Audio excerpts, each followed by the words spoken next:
Hi, it's Tim Hagen from Progress Coaching, and welcome to another episode for the Coaching Conversations podcast. Now, we are on Stitcher, we are on iTunes, and multiple different channels. Please check us out. Now, one of the things that you'll get out of our podcast episodes is a lot of content, a lot of strategy. It's not fluff, it's not concept, yet we really want you to engage with the content and let us know your feedback. If you have any questions, feel free to reach out to us. If there's topics you'd love to have us address, we would love to share them with you. Let us know your impact and let us know your feedback. So how do we have conversations of conflict? First of all, I think we have to reframe our relationship with conflict. Confronting is nothing more than building awareness in an uncomfortable area where somebody has an opportunity to improve. See, when we confront, if I confront somebody because I'm upset, that will lead to an argument.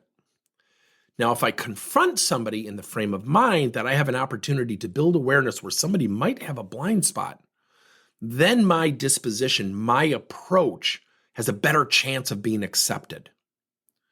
Number two, when we approach people, one of the best things we can do is something we teach called the permission plus the sword. Bob, would you mind if I shared with you a perspective where I think we could work more effectively together? Notice the we. Now that's the permission part, the sword is, and I'd love to hear from you because the last thing I want to do is make assumptions of where you're coming from because I think that would be horribly unfair to you.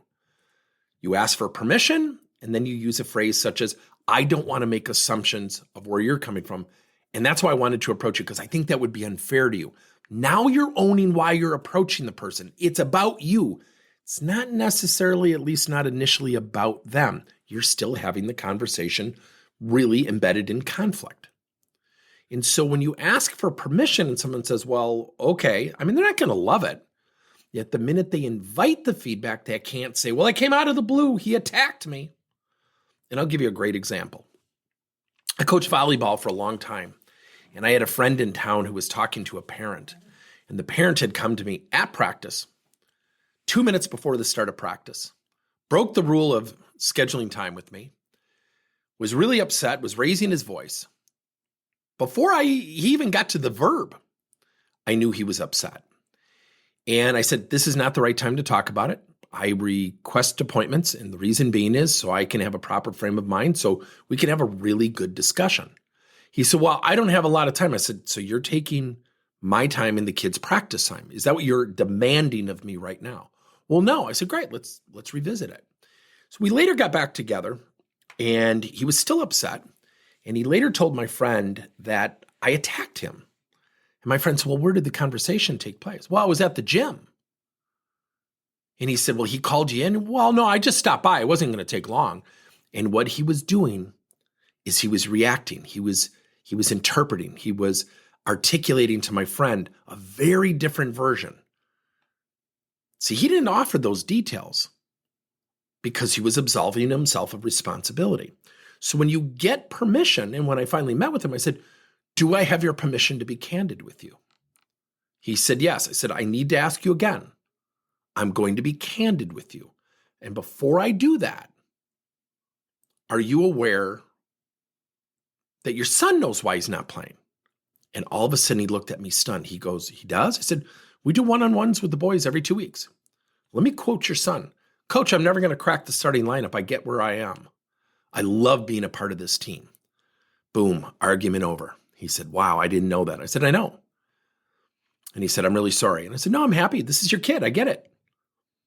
And he said, I really kind of came charging hard. I said, oh, I think you came very well charging hard. You didn't come kind of charging hard. And we both laughed. And in the moment, it dissipated. And I asked him for permission. Can I share your son's comments? And it diffused it. Conflict is wonderful. Most supportive parent through the years that his kid was in the program. So when we're asking for permission and we're throwing ourselves on the sword, so I don't make assumptions, listen, because the minute they say yes, you then offer and say, look, I'd love to hear from you. Conflict is not yelling, screaming, bloodshed. It is a cooperative language. It is a cooperative approach. And you want to position the person you're approaching to be comfortable to react, to receive. See, the goal of feedback, and I always love this, the goal of feedback is never to give feedback. The goal of feedback, especially with conflict, is to give it so somebody receives it well and strategically utilizes it. How often do we wait and wait and wait, and I've now got to have a conversation with Bob? And what do? We unload. Our emotion comes out. When your emotion is the focus and the message is lost, they'll never change. And quite frankly, your emotion will trigger their emotion, which becomes combustible. Thank you for listening to another episode of Coaching Conversations by Tim Hagen and Progress Coaching. Now, our company is always coming out with new and innovative solutions to help leaders coach their employees.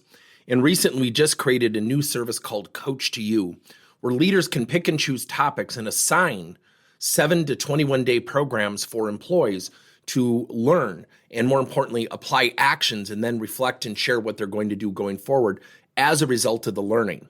It's called Coach to You. We're literally bringing coaching to your employees. If you're intrigued, we'll have a link in each one of our episodes where you can get more information. And again, thank you so much for listening to another episode.